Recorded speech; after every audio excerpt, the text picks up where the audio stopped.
hablarte acerca de algo muy interesante y lo he titulado el día de hoy, El Reino Invisible. El Reino Invisible. Quiero que me acompañes a leer Lucas 17, 20, 21. Dice Lucas 17, 20, 21, estaban algunos fariseos y le preguntaron a Jesús, ¿cuándo comenzará Dios a reinar aquí? Jesús les respondió, el reino de Dios no es algo que se pueda ver, tampoco se puede decir, aquí está o allí está, porque el reino de Dios, ¿qué? Ya está entre ustedes. ¿Por qué no oramos antes de comenzar? Señor, te damos gracias, Padre. Te pido que tu palabra sea la que se esté escuchando el día de hoy. Déjame ser un vaso útil para poder dar tu palabra con eficacia. Que pueda ser una palabra que llegue al corazón, que pueda ministrar el Espíritu, Señor, y que sobre todo sea tuya. Te doy gracias. Amén. Amén. ¿Quién puede decir amén conmigo? Muy bien. No cabe duda que el ministerio de Jesús, todas las veces que predicaba Jesús, se basaba en el reino. Todo lo que él predicaba se basaba acerca del reino. De hecho, lo podemos ver con Juan antes de que comenzara Jesús su ministerio. Juan cita estas palabras: arrepentidos, porque el reino de los cielos, ¿qué? Se ha acercado.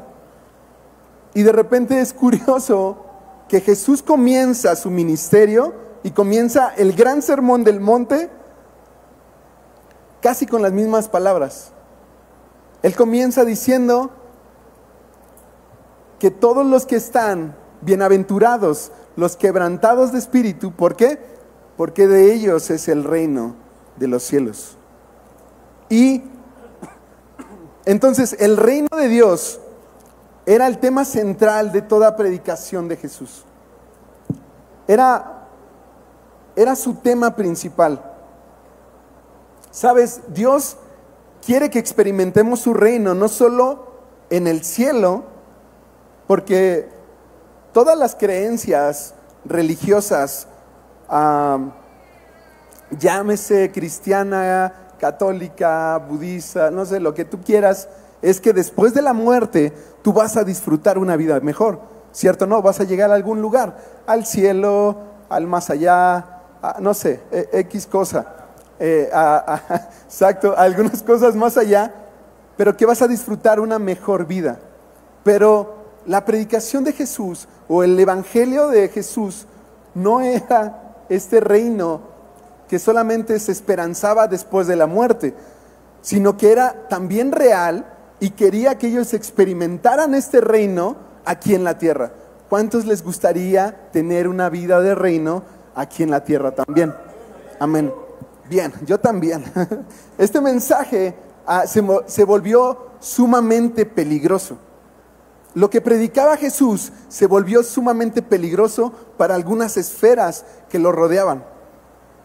Claro, no podía haber un gran mensaje, no podía haber libertad sin lucha, ¿cierto o no? Tenía que haber opositores en ese momento. Estaba leyendo hace unas semanas una noticia que se volvió viral de nuestro presidente. Siempre tiene noticias virales, ¿verdad? Siempre hace algo, dice algo. Pero esta noticia fue que lo declararon persona no grata o non grata en la nación de Perú. Por algo que dijo, por algo se metió en algo que tal vez al gobierno de Perú no sé mucho de política, no me quiero meter ahí, pero para los que saben, es que una persona no grata, para tener ese título, tuvo que haber atentado contra el interés de esa nación. Ahora, leyendo y viendo esta noticia, me surgieron dos preguntas que quiero hacértelas a ti también. Número uno, ¿conoces a alguien que no es bienvenido a tu casa? O sea, ¿conoces a alguien que no es grata en tu casa? O sea, que sea no grata y que pueda acercarse a tu casa, a tu familia, a tus amigos. Por ahí escucho voces como la suegra, el yerno baquetón que nada más viene a comer, la nuera. No. Seguramente tenemos a alguien no grato en nuestra vida. Alguien por lo regular, y eso me lleva a la segunda pregunta, es ¿qué actitud o acción hizo esa persona para merecer ese título? ¿Qué fue lo que hizo? Posiblemente todas esas personas clasificadas o tituladas de esta manera tienen que ver que se metieron con algo de interés de la persona. Pudo haber sido su familia, pudo haber sido algo sentimental, espiritual, emocional, y por eso ya no se vuelve grata, ¿no? Entonces, gracias. La chiquita. Bien. Y por eso se vuelve no grata, porque la verdad es que gracias, muchas gracias. Quisiera tener 4 brazos, pero no los traía. Gracias. Muy bien. Me hace falta ejercicio. Gracias por decírmelo. No. Ok, seguimos adelante. Entonces, se tuvo que haber metido con algo que a ti te interesaba para que esa persona se volviera no grata. ¿Cierto o no? Bien. Jesús hizo lo mismo. Cuando empezó a predicar el evangelio acerca del reino de Dios, hubo esferas en lo alto, ¿no? Suena como teoría de conspiración, y las esferas de los más altos niveles se preocupaban, y es que es verdad, porque se estaba metiendo en territorio que nadie podía meterse. En este momento, yo me lo imagino así, si fuera nuestra época, Jesús tratando de entrar a Twitter o a su Facebook o a Instagram para publicar algo, error, la cuenta ha sido baneada. Te han baneado, Jesús. ¿Sabes? Muchas veces pasó esto. Y es que en varios versículos, por ejemplo, Lucas 4:29, dice que lo sacaron de la ciudad y casi lo matan a pedradas a Jesús por lo que estaba predicando. En otra ocasión, Mateo 8:34 cuenta que salen personas a su encuentro y le dicen: por favor, vete de esta comunidad, no te queremos aquí. Porque sabían que el mensaje que traía a algunos no les iba a gustar. Y Lucas 17:25, Jesús mismo dice que tenía que ser rechazado, que esto tenía que pasar para que lo demás se cumpliera. Entonces Jesús no estaba peleado con el rechazo. Jesús sabía que iba a ser una persona rechazada, y hasta la fecha sigue siendo rechazada por algunos. ¿Cierto o no? Es lamentable. Pero realmente yo recuerdo cuando llegué a la preparatoria y nos sentamos, había una jardinera ahí, nos sentamos y empezamos a conocernos. Se formó un grupo y se levantó uno y dijo: si queremos llevarnos bien en la escuela, está prohibido hablar de política, de fútbol y de religión. Prohibido esos 3 temas si queremos llevarnos bien. Entonces la sociedad realmente está baneando todo lo que tenga que ver con la palabra de Dios. Date cuenta, a veces es imperceptible, pero nosotros mismos permitimos. Nosotros somos, la iglesia es lo que permite. ¿Qué estamos permitiendo? ¿Que Jesús sea baneado en nuestras vidas? ¿O qué versículos baneamos en nuestras vidas para que eso no nos dañe y podamos hacer las cosas que hacemos? Ok, la causa de esto era el Evangelio. Ahora, quiero darte un dato interesante. Evangelio viene de la palabra evangelión. Creo que sí la dije bien. Evangelión. ¿Qué significa buenas nuevas, buenas noticias? Pero esta palabra no siempre tuvo una connotación religiosa. Entonces era utilizada entre los griegos, pero se utilizaba para algo en especial. Se utilizaba cuando llegaba un emperador nuevo. Cuando había cambio de mandato y llegaba un emperador nuevo, se decía que empezaba el evangelio de ese emperador. Por ejemplo, tengo un ejemplo, ahí el emperador Augusto es clamado como Salvador por poner fin a guerras y traer la paz. Y entonces iban evangelistas a anunciar lo que había hecho este emperador. Y obviamente el pueblo le tomaba esta connotación religiosa y lo veían como un dios, porque hacía algo que alguien más no podía hacer.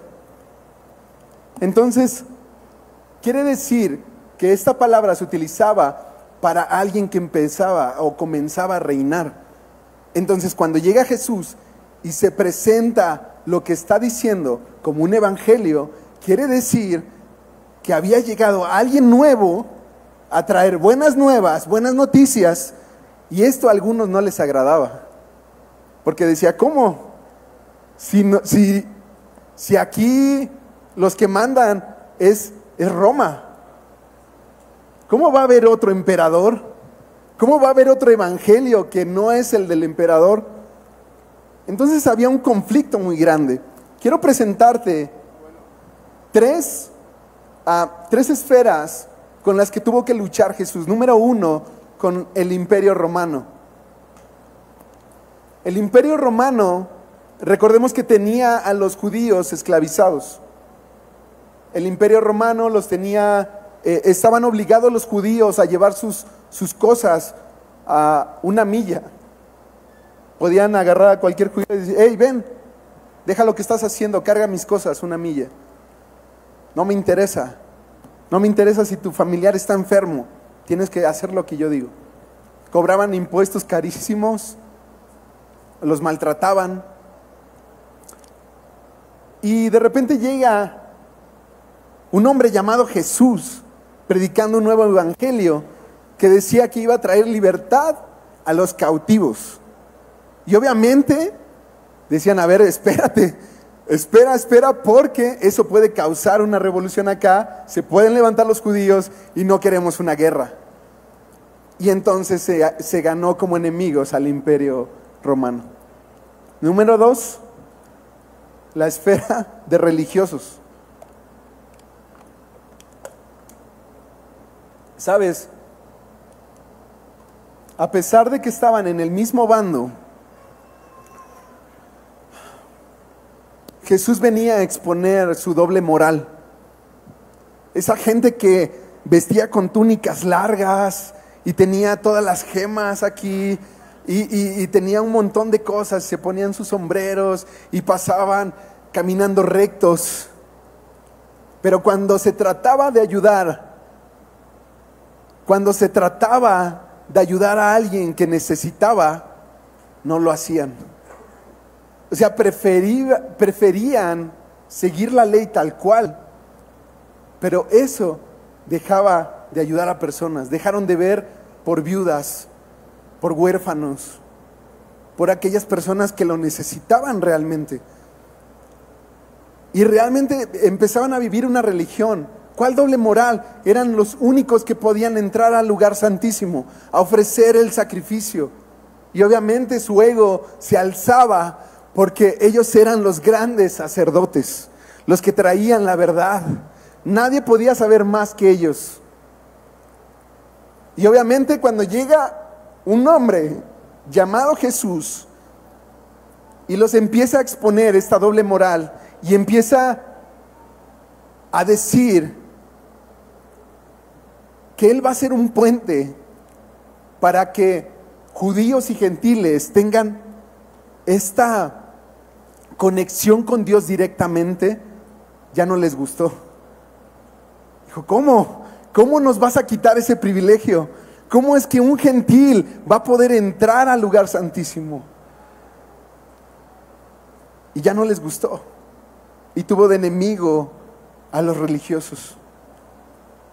Y número 3, se ganó de enemigo a Satanás, el principal villano de la historia. ¿Sabes por qué? Porque Satanás sabía que si Jesús comenzaba su ministerio, era porque era el principio del fin de su reinado. Él lo sabía muy bien, él conocía la profecía, porque él estuvo ahí cuando engañó a Eva. Y cuando Dios le dijo, por ti entró el pecado, pero por ti va a venir descendencia que con su pie va a aplastar la cabeza de la serpiente, va a traer salvación a este mundo. Y él lo sabía que ese tiempo había llegado. Por eso es que cuando hace esta tercera tentación, cuando Jesús va y está ayunando, ¿sabes cuál es la tercera cosa que le muestra a Jesús? Los reinos de esta tierra. Básicamente le dijo a Jesús, Jesús, a ver, tú vienes a imponer un reino cuando yo tengo el mío acá. Vamos a hacer un trato. Y yo me imagino que le empezó a hablar como cuando lo hizo con Eva, sutil, suave, encantador. Vamos a hacer un trato, ¿cómo ves? Mira, tú ya no sufres, tú ya no te esmeras en hacer un nuevo reino. Mejor te doy todo lo que ya está. Mira, ya está hecho. Hay un montón de reyes, hay un montón de castillos, ahí están, te los pongo a tus pies. Pero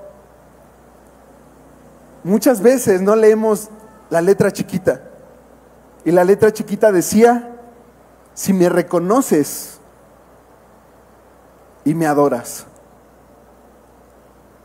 Y Jesús obviamente le dijo no, porque solo hay uno a quien adorar, al Padre. Yo no puedo hacerlo. Sabía que su propósito era más grande. La cuestión acá es cómo te ha hablado el enemigo, qué reino te ha presentado el enemigo, tan bonito, tan sutil, pero a veces firmamos sin leer las letras chiquitas, donde dice, recuerda que aceptaste todo esto, pero dijiste que me vas a reconocer y que me vas a adorar. Por eso es que muchas de las cosas, cuando parecen fáciles, no lo son. Siempre hay algo detrás. ¿Sí has escuchado eso? Si es muy bueno, no confíes, porque seguramente trae algo ahí detrás, trae algo escondido. Así es Satanás. Puede ser muy bueno, pero la letra chiquita pesa mucho. Y ojalá fuera por un tiempo, pero puede ser para toda la eternidad. Entonces, se vuelve enemigo de estas tres esferas que gobernaban en ese momento. A todo esto, la pregunta esencial de este mensaje es, me has hablado de reino, me estás hablando de reino, pero no sé qué es el reino. La forma de verlo más simple para nosotros, si yo te preguntara, lo más cercano a un reino es el país de Inglaterra, ¿no? La reina Isabel, el rey ahora el nuevo que es Carlos III, creo. Carlos III, creo que es, si no mal me equivoco.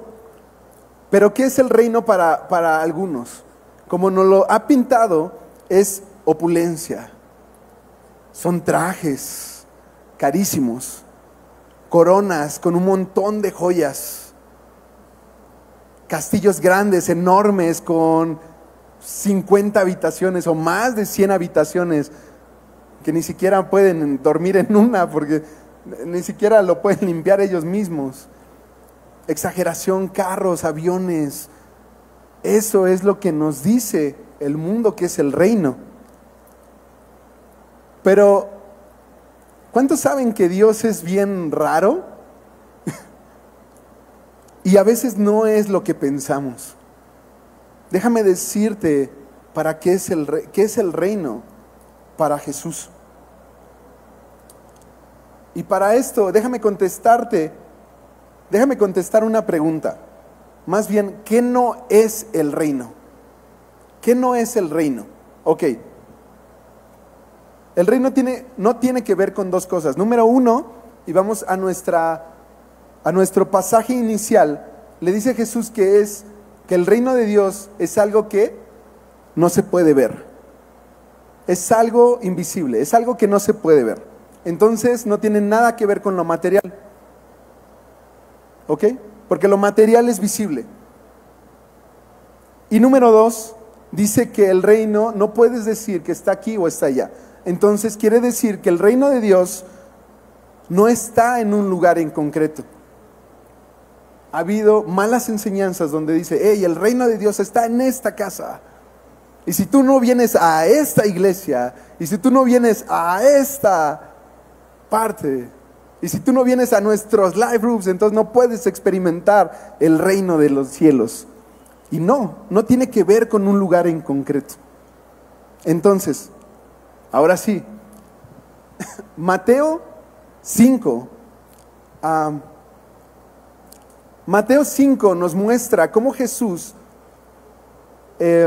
nos habla acerca del reino y nos los explica con 7 parábolas.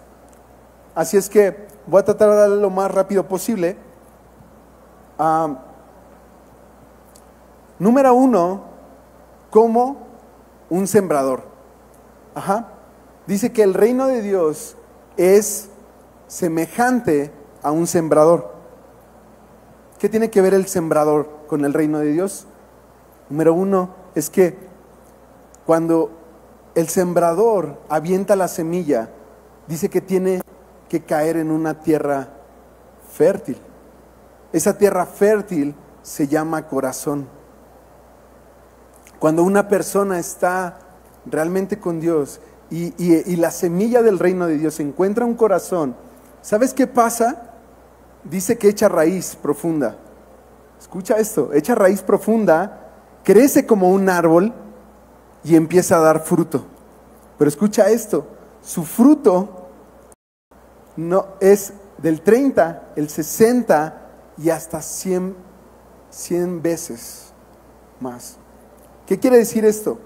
Que algo invisible, ¿alguien puede ver semillas sembradas? Cuando ya está debajo de la tierra, se vuelven invisibles. No se pueden ver, pero ahí están. ¿Qué pasa cuando el reino de Dios crece en nosotros? Se vuelve visible y empezamos a dar fruto. ¿Fruto de qué? ¿De amor? ¿De paz? ¿De gozo? ¿De benignidad? ¿De amar unos a los otros? ¿De ser obedientes a Dios? Y sabes que esos frutos es lo que se hace visible ante los demás y haces visible el reino de Dios. Número 2, dice que es como el trigo y la cizaña. Una vez escuchábamos, si no lo has visto, busca una predicación del pastor John hablando del trigo y la cizaña, buenísima. Pero voy a dar un pequeño resumen y dice que es como el trigo y la cizaña. ¿Por qué? Porque el reino de Dios, escucha esto, el reino de Dios sirve como un filtro para diferenciar entre cristianos reales, yo los llamo de cristianos fake, de cristianos clones, ¿no? De cristianos pirata, piñatas, de cristianos que se visten como oveja, pero debajo de ese traje de oveja son como lobos. Y este reino tiene un filtro que al final parecen, o sea, el trigo y la cizaña se ven casi iguales, pero cuando termina de madurar, ¿qué pasa? Que la cizaña se dobla. El trigo se dobla y la cizaña se queda erguida, orgullosa de sí. Mientras que el cristiano real se doblega, humilde, y dice: Señor, aquí estoy. Y ahí es cuando nos damos cuenta quién es real y quién es fake. La siguiente parábola es como un grano de mostaza. Espero que estés entendiendo esto. Como un grano de mostaza. Pero es inevitable pensar también cuando Jesús habla sobre la fe como un grano de mostaza. ¿Estás de acuerdo? Y nos enseña tres cosas muy importantes. Número uno, es que hay que tener fe para creer en un reino invisible. Si tú esto se lo cuentas a alguien, allá afuera te va a decir, oye, estás bien loco. Ya te metiste a una secta. No, hay que tener fe para creer en lo que no se puede ver, como si es. Hay que tener demasiada fe para saber que hay un Dios que no se ve, que tiene el control de toda nuestra vida y que estamos rendidos ante Él, porque Él sabe lo mejor que es para nuestra vida. Hay que tener fe. Pero también esa fe nos ayuda a creer que lo imposible se vuelve posible a través de Dios. Tenemos un testimonio muy grande y lo puse de Ingrid, que la diagnosticaron con cáncer. Dios le dio la sanidad de ese cáncer. Algo imposible. Y cáncer etapa 4, para que sepan. Entonces no era cualquier cáncer. Entonces, de algo imposible se puede volver posible para Dios. Y obviamente cuando nosotros tenemos esta cantidad de fe, lo que dice la parábola es que nuestras ramas crecen. Nuestras ramas van a crecer grandes, fuertes, con un follaje enorme. ¿Para qué? Para que más personas vengan y puedan encontrar un lugar donde anidar. O sea, puedan encontrar en ti y en mí un lugar seguro. ¿Te puedes hacer esta pregunta? Hazle esta pregunta al que está a tu lado. ¿Eres un lugar seguro para alguien más? ¿Eres un lugar seguro para alguien más? Eso es el reino de Dios. Muy bien, la siguiente parábola dice que es como la levadura. Y sabe, la levadura tiene una característica muy especial, y es que la utilizan los cocineros para que a la masa le vierten levadura, pero le vierten esa sí es como pizquita, ¿no? Esa sí es como así tantita. Y esa tantita levadura dice que hace expandir el pan. ¡Wow! Lo hace grande. Y esta levadura hace referencia al crecimiento que iba a tener el ministerio de Dios. Si te das cuenta, empezó por Jesús, solito Él. De repente sanando a unos, pero llamando a otros, y de repente vienen 12 discípulos, y de repente se agregan otros, y de repente se agregan otros de otra ciudad, y de repente empieza a ser un crecimiento exponencial, porque esa levadura, le había echado levadura a su evangelio. Así, una pizquita. ¡Pum! Y ahora, hasta este tiempo, seguimos predicando lo que yo digo que es el mejor mensaje de este mundo, la mejor historia que se ha contado de esta tierra, el evangelio de Jesús. Siguiente, dice que es como un tesoro escondido o perlas preciosas. ¿Sabes? Me gusta mucho porque la parábola dice que hay un hombre que encuentra un tesoro enterrado en un lugar, y entonces él va y vende todo lo que tiene para comprar ese lugar y poder tener ese tesoro. ¿Alguien de aquí ha entrado a alguna casa de empeño o ha entrado a alguna venta de garage? Yo sí, yo soy garachero. Yo soy cazatesoros, ¿no? Hace muchos años, en mi juventud, todavía estoy chavo, un día había una venta de garage en un lugar Y recuerdo que entré a ese lugar y vi una computadora. Era un negocio que había quebrado y esa computadora era algo que yo estaba buscando. Y recuerdo que estaba en muy buen precio, o sea, realmente ni siquiera la mitad, era muy buen precio. Entonces, yo dije, wow, esto es un tesoro. O sea, esto para mí es un tesoro, necesito saber. Recuerdo que me fui a mi casa, busqué dinero por todas partes, levantaba el colchón, no encontraba, iba a buscar a otro lado, juntaba todo lo que tenía, regresaba al colchón para ver si mágicamente se volvía a aparecer algo, pero nada. Y recuerdo que hasta pedí prestado, porque para mí era un tesoro. Hice lo imposible para adquirirlo. ¿Sabes? El tesoro y las perlas preciosas, la Biblia nos los define como la sabiduría de Dios. Dice Job 28:18, dice, vale más una bolsa llena de sabiduría que una bolsa llena de perlas. La Biblia nos incita a buscar la sabiduría de Dios. Cuando Salomón, cuando Dios le pregunta a Salomón y le dice, hey, ¿qué quieres de mí? ¿Qué quieres que te dé? Salomón le dice, dame sabiduría,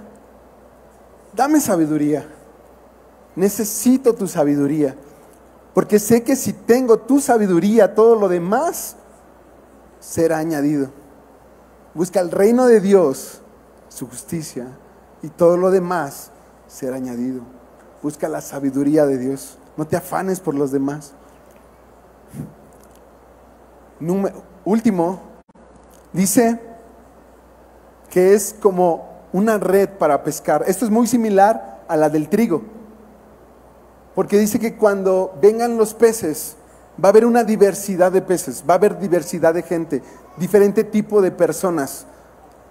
Pero sabes, solo aquellos que sean agradables a Dios serán separados de los que no. Eso lo dice la Biblia, no lo digo yo. No es para espantar gente, pero tenemos que predicarlo. Quiero ir acabando con esto. ¿Me ayudas en el piano, por favor? El reino de Dios es más que cosas. El reino de Dios es más que cosas en específico. Sabes, en lo personal vivimos, no sé si decirlo fortuna pero alguna vez vivimos con este mensaje de reino, de lo que era la prosperidad, ¿no?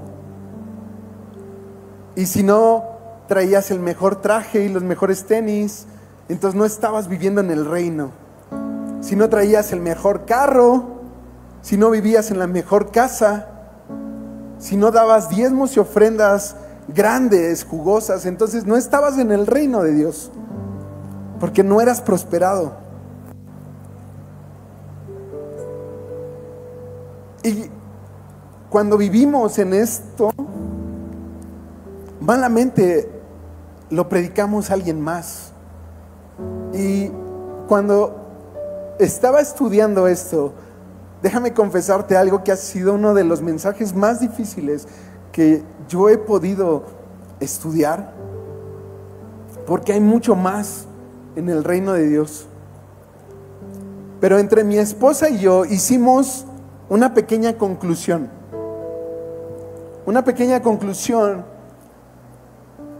que estábamos ahí debatiendo mi esposa y yo entre el reino, y llegamos a esta pequeña conclusión. Déjame leértela. Dice: el reino de Dios está en nosotros, está en ti y en mí, en personas que son como el trigo, cristianos reales, que no nos dejamos derrotar y nos mantenemos firmes erguidos para no ser e inclinados para no ser confundidos con la cizaña. Somos personas donde nuestro corazón se convirtió en tierra fértil y la semilla del reino crece y damos frutos de fe, esperanza y amor hasta 100 veces más.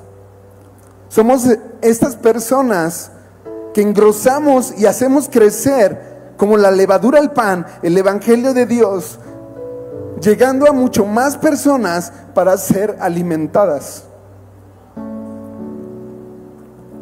Nos dimos cuenta que también somos personas que valoramos más la sabiduría que ofrece, que Dios nos puede dar, que cualquier otro tesoro o perlas preciosas que nos puede ofrecer este mundo, sabiendo que al tener su reino, todas las cosas nos serán añadidas.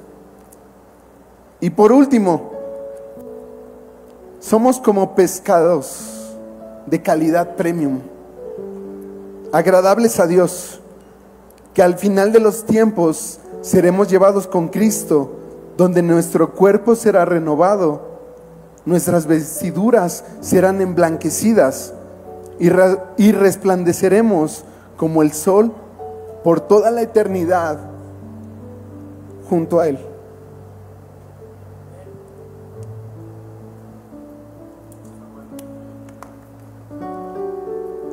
El reino de Dios, si pensabas que te iba a hablar de prosperidad, de que ibas a vivir en la mejor casa, que ibas a tener el mejor carro, que tus problemas financieros iban a desaparecer, estamos en lo incorrecto. El reino de Dios es mucho más que eso. El reino de Dios tiene que ver con una forma de vivir, con un corazón. Mi pregunta es, ¿cómo reflejas el reino de Dios en tu vida? Ahora que sabes estas cosas, pregúntate si tienes el reino de Dios en tu vida. Pero sabes, lo más interesante es que Pablo en su primera carta a los Corintios habla de quienes no pueden heredar este reino.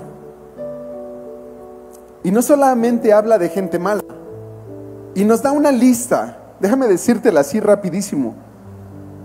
Y dice, ni los fornicarios, ni los idólatras, ni los adúlteros, ni los afeminados, ni los que se echan con varón, ni los ladrones, ni los ávaros, ni los borrachos, ni los maldicientes, ni los estafadores heredarán el reino de Dios.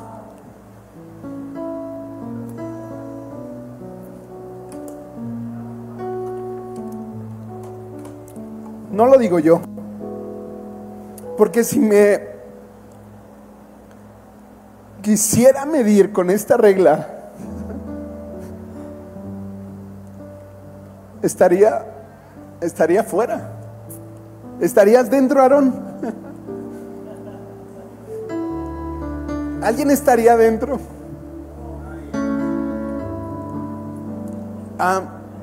Dice algo muy importante Pablo al último, y es que dice que por medio de Jesús y el Espíritu de Dios nosotros fuimos lavados, purificados y justificados para poder heredar el reino de Dios.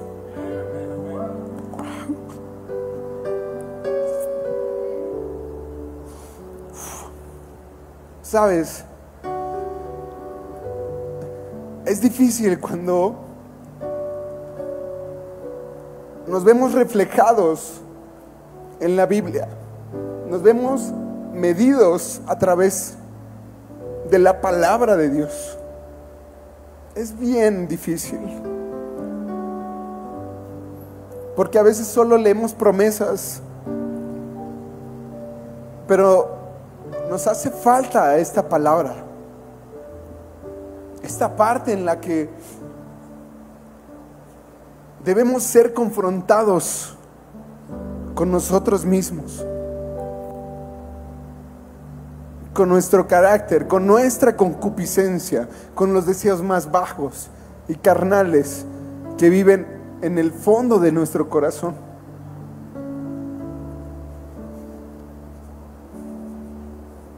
Pero déjame darte la buena nueva, porque hay un final feliz. No te quiero dejar así triste. Déjame darte la buena nueva. Y Mateo 5, perdón, déjame corregir el pasado, era Mateo 13. Mateo 13. No quiero caer en una herejía. Corrijo, Mateo 13, viene la parábola. Mateo 5 es cuando sube al monte Jesús.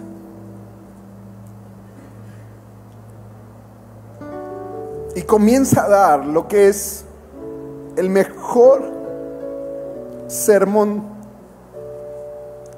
que se haya dado. Antes de leerlo, déjame decirte que Dios está buscando embajadores para representar el reino de Dios.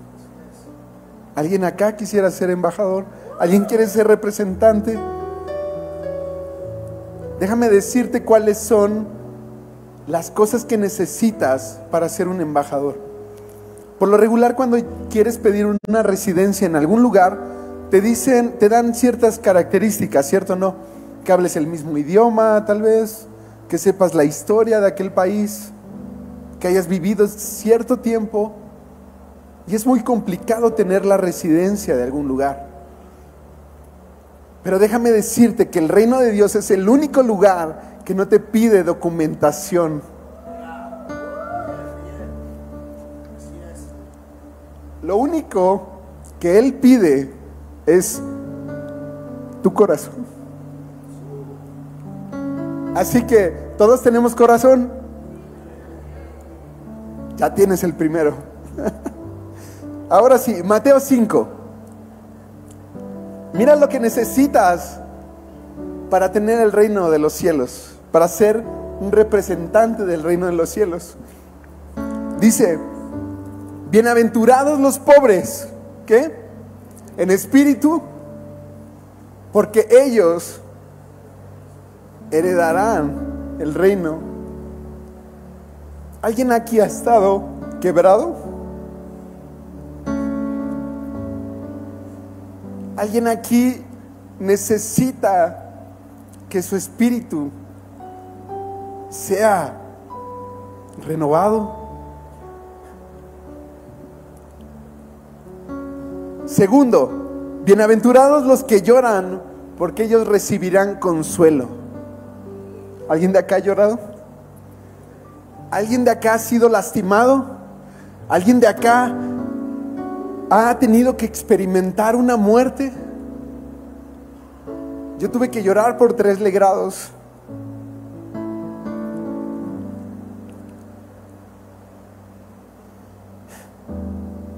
Pero déjame decirte que viene tu consuelo el día de hoy. Número 3 dice: bienaventurados los mansos, porque ellos recibirán la tierra por heredad. ¿Quién es manso? Si alguien no sabe qué es manso, son estas personas que sirven. Son estas personas que se agachan para lavarle los pies a los demás.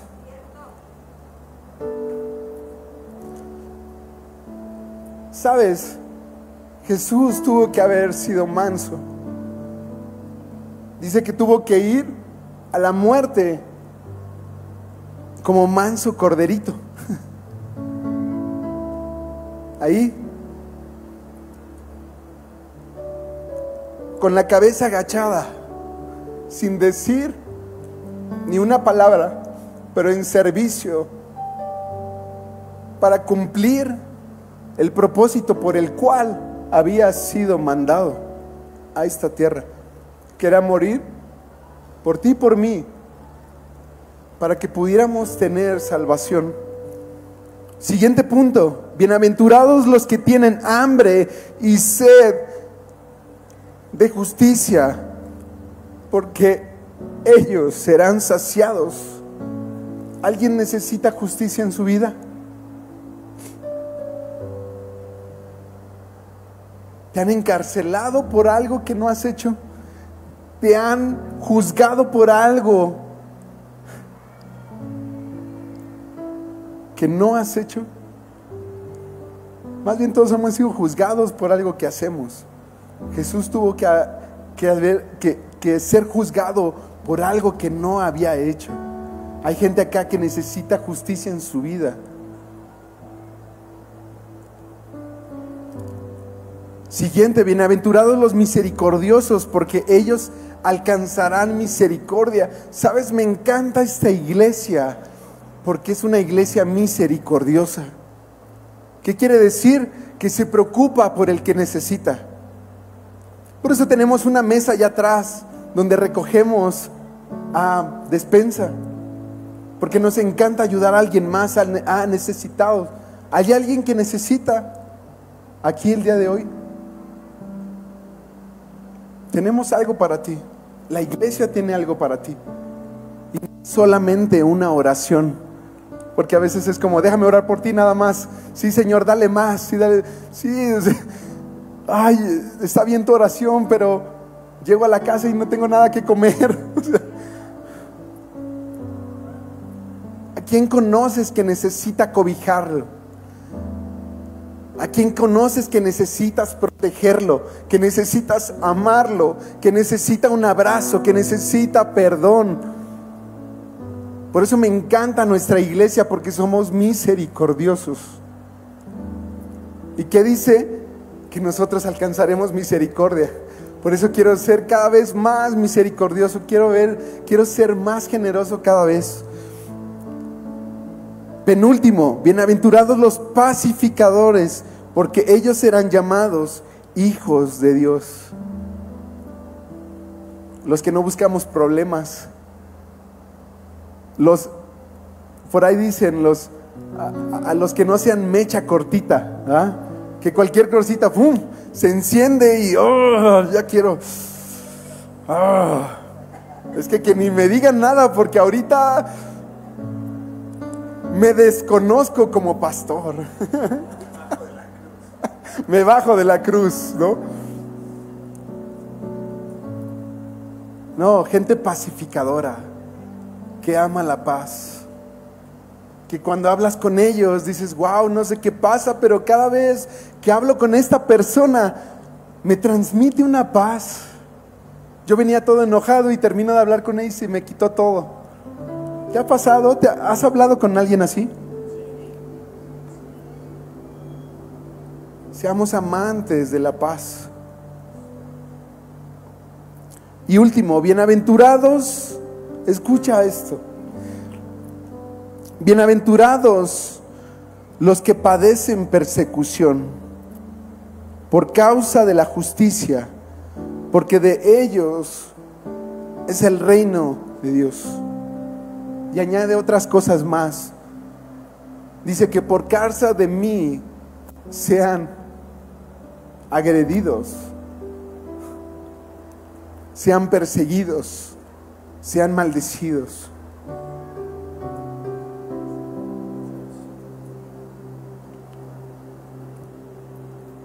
Si tienes alguna de estas cosas, eres candidato para ser residente y ser embajador del reino de los cielos.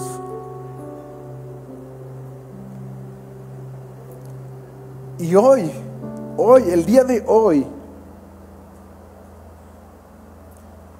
no solo quiero que vivas o que pensemos que el más allá está el lugar, ese bonito lugar donde moraremos, y wow, felicidad, calles de oro, mar de cristal, como nos los dice la Biblia, donde no habrá más llanto, donde no habrá más dolor. ¿Sabes? Cuando Jesús le enseña a orar a sus discípulos, hay una parte que me encanta y dice: venga tu reino, hágase tu voluntad en la tierra como en el cielo. Quiere decir que el cielo y la tierra no están separados, no son cosas aparte. El cielo y la tierra tienen que ver, pero no muchas veces son como nos las ha pintado el mundo. Yo lo que quiero el día de hoy es que salgas de aquí experimentando el reino de Dios en tu vida, y de esa manera alguien más pueda experimentar el reino de Dios. ¿Hay alguien acá que ha sido quebrantado de espíritu? ¿Te puedes poner de pie si ha sido así? ¿Eres quebrantado de espíritu? Ponte de pie. Si has llorado, ponte de pie. Si eres servicial, ponte de pie.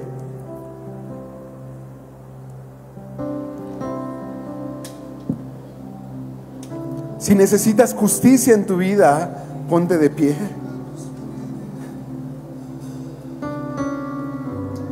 No hay nadie aquí en este lugar que no tenga nada de esto. Todos tenemos algo. Quiero que cierres tus ojos. Y la manera más importante para ser catalogado como residente del reino de los cielos es que seas llamado hijo de Dios. Hay personas que acá no lo tienen, o hay personas que han dejado de creer que lo son, pero para eso vamos a hacer algo muy importante. Quiero que todos cierren sus ojos, y si no sientes que eres hijo de Dios, si se ha olvidado esa parte de ti, o simplemente no lo has hecho, repite esta oración conmigo. Dile: Señor Jesús. Vamos, toda la iglesia apoya. Señor Jesús, te pido que vengas a mi vida. Quiero recibirte en mi corazón. Quiero que tu reino venga a mi vida y que tu voluntad se haga, así como en el cielo, en mí, aquí en la tierra. Te doy el trono de mi corazón y quiero que reines por siempre. Y te pido que jamás, dilo, jamás salgas de ahí. Déjame darte una buena noticia. Hoy eres residente del reino de los cielos.